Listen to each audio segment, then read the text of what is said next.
Empires on the run. Alex Jones and the GCN Radio Network. Aging starts at the cellular level. When cells become toxic, they die early and aging sets in. In the past decade, we have witnessed unparalleled scientific discoveries. During that period, key patented compounds have focused on mitochondrial growth, nerve growth, and rejuvenation. But no one has put together a formula that focuses directly on brain health, nerve growth factors, and optimizing your cellular energy at the same time. We now have the synergistic solution, DNA Force, just one of the key compounds. BioPQQ is backed by major clinical studies and over 175 PubMed-listed published studies. You want the best that's out there at the lowest price anywhere? The ultimate value, cutting-edge, trailblazing game changer that also supports the InfoWar. Secure your DNA Force today at InfoWarsLife.com or call toll-free 888-253-3139. DNA Force from InfoWars Life.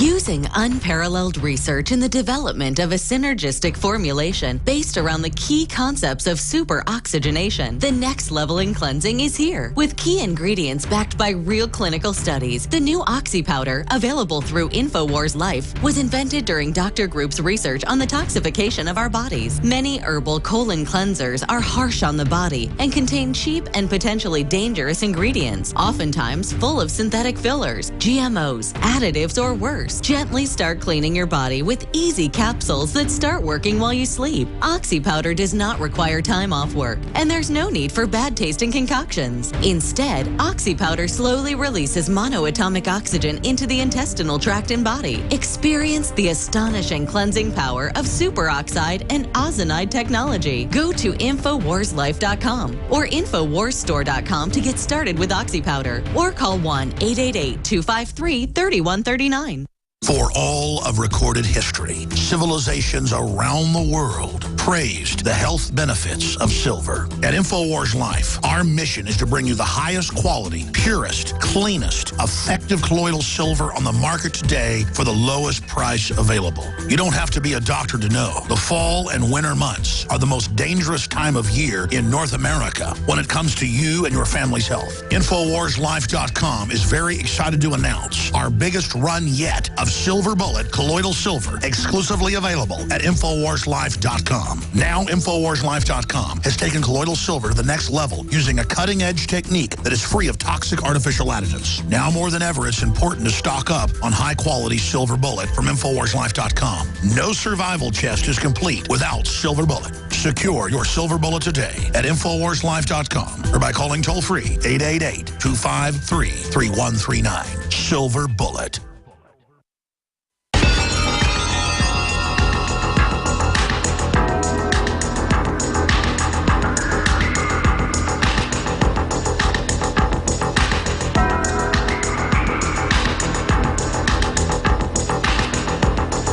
If you are receiving this transmission, you are the Resistance. Live from the Infowars.com studios, it's Alex Jones. Robo-apocalypse author Daniel H. Wilson joins us. Steven Spielberg's turning his best-selling book into a big mega blockbuster. Another one's in production as well, being produced by Brad Pitt. The Project Sci-Fi Survival Script. We'll find out the specifics of that. I always marvel at the predatory nature of the social engineers, the eugenicists who founded the modern transhumanist movement. Most transhumanists mean well. They're what you call porch transhumanists. They're not in the inner engineer level. But when you get up into the big foundations and you get up into the big technocracy, just like Bill Gates has come out and said, Warren Buffett, machines will decide when you live and when you die, when you get medical care, when you don't. And so, according to their plan, and the best laid plans of mice and men often go awry, as I love to say, and it is the best of times and worst of times to continue down that line, a tale of two cities. But the main push is for authoritarianism, is for totalitarianism, is for autocratic despotism. And that's too bad, because machines, computers, computing could empower us. But look, we've got more information than ever, more choices than ever, and we're more unhealthy, we're more decadent, We're more slob-like. People are choosing false reality and actually buying fake Lamborghinis and Second Life and things like this. So I'm not being negative. I'm not a pessimist. But when I say join the resistance, it means really look at the choices that are being made now. Don't just be a spectator. And so I think it's healthy to have books like Robopocalypse and films, kind of a Maximum Overdrive meets your toaster. But at the same time, it almost cheapens it because it's then just a movie when the reality is it's a slow burn, a takeover of our soul. I don't see the current system empowering us, and that's my question for Daniel H. Wilson. It's almost like space travel. If you don't have gravity on your moon mission or your Mars mission, and you go on a year-long mission to Mars, you're not going to be able to walk when you get to the surface. Well, humans in the last 50, 60 years have come in contact with all these tools we've developed that are now driving us. And we're being told, and I knew this 20 years ago, and I'd say they're going to say that robots are better driving, computer cars, and they're going to first have higher taxes and higher insurance, and then finally say you can't drive your car. Well, that's where this is going. And so humans need to be challenged. Humans need to be able to take risk and be in danger. And the nanny state is about ending human empowerment, and you can see us getting weaker and dumber and more feeble. I mean, if you're a scientist, Daniel, and a really smart guy, the data's pretty much in that this is almost like losing gravity, that we're losing our strength, our vitality, our creativity. Really smart guys like you, or innovators like myself, I mean, we're going to be successful in the system no matter what. But for the mass of humanity, as Bill Joy wrote in Wired Magazine, I don't know if you read this lengthy treatise, that the elite have decided that the general public's going to be basically done away with. Well, I gotta disagree. I think that, every individual can use technology in whatever way they see fit. If you look at, for instance, watching 10 hours of television a day, yeah, that's terrible. Don't do it. The corporations are happy to make money off of you. They're happy to sell you an all-you-can-eat buffet. But it's up to each of us to use the technology appropriately. For instance, we limit screen time with our kids. My wife is a child psychologist, and she actually advises people to collect cell phones from their kids if they have teenagers before bedtime and put them all in one place and charge them up all night, or else kids will be up all night on the cell phones talking to each other and texting to each other. So, I mean, again, the technology is always a double-edged blade. There's always going to be negative potentials, but there's also positive outcomes that you can get from using the technology. But what about the numbers? Top scientists, medical doctors saying they're seeing neurological development problems in children with screen time. They're seeing clumsiness, almost autistic-like attributes. We're seeing neurological disorders off the chart. We're seeing just all sorts of, what is your answer to that? Yeah, I'm not sure that we have any kind of epidemic of neurological disorders from screen time. I mean, televisions have been around for, 50 years or something. I mean, we had TV for a while. We now have access to a lot of different types of screens. You see the parents tossing an iPad to their kid. Yeah, people aren't talking at the dinner table. Everybody's on their pad. Yeah, no, my wife has instituted a rule at our house, no screens at dinner time. What do you think of Steve Jobs banning his children from them, period? Yeah, I mean, that's smart, right? I mean, look, my wife's a child psychologist, but we're not above it. If it's dinner, if we're out at a restaurant and the kids are being loud, then we're not above bringing It's the equivalent of a sugar tit, the 21st century. Sorry? It's the equivalent of a sugar tit. Yeah, it's exactly the same thing. Sometimes society provides an overabundance of something that's not healthy for you.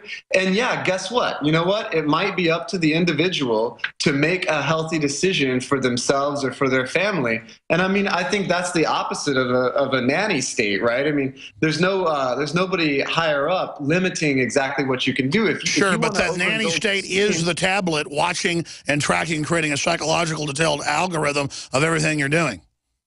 Yeah, actually, have you noticed there's been a lot of new technology devoted to like tracking your own health and tracking what you eat and what you drink. They're going to use that to tax us, yeah. Exercise. Yeah, I'm not super into it. I think exactly. You get the new iPhone, you don't ask it to do it, and suddenly how far you walked, what you did, a whole database, it's tracking you. This is Big Brother on PCP. Let's shift into your amazing books themselves. How many books have you written? You've got several great websites, but which one should we direct people to? When are these movies coming out? So I'm at danielhwilson.com, and yeah, I started writing books about 10 years ago. I wrote a book called How to Survive a Robot Uprising, which was funny. And then I wrote some nonfiction books like Where's My Jetpack, looking at kind of the science fiction future that we were promised. But my biggest novel has been Robopocalypse, and it has a sequel called Robogenesis, and it was purchased by DreamWorks, and Steven Spielberg's attached to direct it, but it's been in development forever. And at this point, they don't really even keep me informed about what's going on. So, I'm hoping that they get to it. In the meantime, I've transitioned into, I just love writing. I love science fiction. I love writing. I've been writing for DC Comics. I'm writing the Earth 2 series for DC, and I'm writing, this film for Lionsgate called Alpha, which is actually still under wraps, but it's a sci-fi survival tale that involves robots. And in this one, I actually portray robots in a good light. I show basically a piece of survival equipment that's robotic, and it's basically a survival tale in the Antarctic. And my latest kind of project is an app. It's actually it's for the iPhone or iPad, and it's the first speech activated game that you can get. It's called Mayday Deep Space, and you can find it at maydayapps.com. And really what I was going for is in these games, in novels, in movies, it's always so kind of one-sided. You don't get to interact with the characters. And so the idea was that I'd make a game where you literally answer a Mayday call, and you speak to this character, and you guide this character off of a derelict spaceship, and you save the guy's life by actually speaking to him over the radio. Amazing. You are a prolific fella, powerful stuff. Do you consider your book, Robopocalypse, to be a warning or just entertainment? I think it's entertainment. I think that it's really interesting to think about these themes because they don't go away. People have been afraid of what the next round of technology means for humanity. We've been afraid of that, since there was new technology. So I think it's a really basic human thing to sort of imagine these potential scenarios. And it's part of the reason why human beings are still around, is that we sit around and we think about every angle. Yeah, we think about every angle, and so that we're able to make good decisions, moving forward and keep ourselves alive, even as we build more and more powerful technology. And I'm impressed with humanity. I'm impressed with people because I am too. The globalists aren't. This tower, of technology. Every time we come up with a new technology, we're more powerful. We're more capable of destroying ourselves if that's the way it's going to go. And yet, we just keep putting more chips on the table and making bigger and bigger bets and winning and moving forward. And so I'm excited about what technology is going to bring. Sure, but look at World War II. It killed 100 million people or so, and we didn't have the atomic weapons until the very end. I do see us doubling down. I do see that happening, and I actually see the worst behavior out of the elites themselves. I see the grassroots actually trying to bring some sanity to all of this. How close is the internet right now to becoming a complete global mainframe? Well, so, that's I think one misconception about artificial intelligence is that, somehow it sort of lives on the internet. The internet is just a really basic set of protocols for swapping information, between places. And so sure, but that's a communication grid an AI would have, though, into everything. Well, I guess an AI could use the internet in order to accumulate data, But you know, in reality, when you're building an artificial intelligence, you typically are trying to solve a very specific problem. And so getting a general level AI is very difficult. And so what happens is, yeah,